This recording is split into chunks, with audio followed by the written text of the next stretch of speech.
Okay, so I live in a cold climate. So the story on these two drawers, a tale of two dressers, or actually that's a nightstand. Working in just by my front door here, in a small space next to the stairway.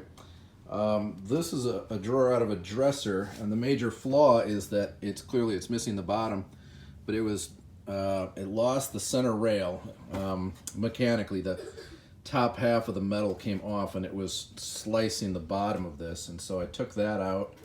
It's out of the dresser, and so what I did was I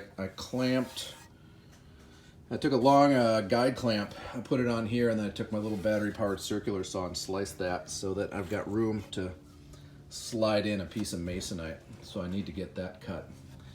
And then this guy I got from across the street for free, and as you can see, it turns out that it's mostly like plastic.